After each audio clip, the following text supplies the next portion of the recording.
ഇന്നൊരു കൊഞ്ച് റോസ്റ്റ് ഉണ്ടാക്കാം.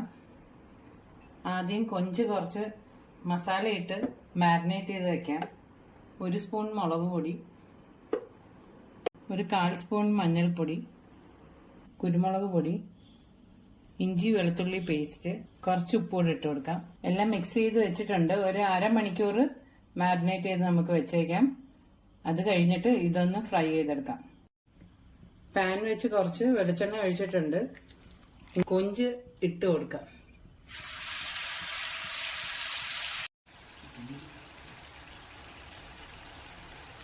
കുറച്ച് കറിവേപ്പില ഇട്ട് കൊടുക്കാം.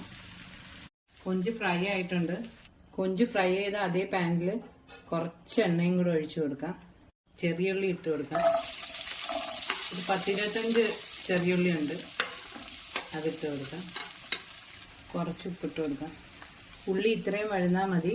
ഇനി മഞ്ഞൾപ്പൊടി ഇട്ട് കൊടുക്കാം. കുറച്ച് മുളക് പൊടി ഇട്ട് കൊടുക്കാം. ഗരം മസാല പൗഡർ, കുറച്ച് കുരുമുളക് പൊടി ഇട്ട് കൊടുക്കാം. കുറച്ച് വെള്ളം കൂടെ ഒഴിച്ചു കൊടുക്കാം. കുറച്ച് മതി. കുറച്ച് വിനീഗർ കൂടെ ഒഴിക്കാം. നേരത്തെ ഫ്രൈ ചെയ്ത് വെച്ച കൊഞ്ച് കൂടെ ഇട്ട് കൊടുക്കാം. കൊഞ്ച് റോസ്റ്റ് റെഡി ആയിട്ടുണ്ട്. പെട്ടെന്ന് ഉണ്ടാക്കാവുന്ന ഒരു കൊഞ്ച് റോസ്റ്റാ. എല്ലാവരും ഒന്ന് ട്രൈ ചെയ്ത് നോക്കണേ. എൻ്റെ ചാനൽ ആദ്യമായിട്ട് കാണുന്നവർ ഒന്ന് സബ്സ്ക്രൈബ് ചെയ്യണേ.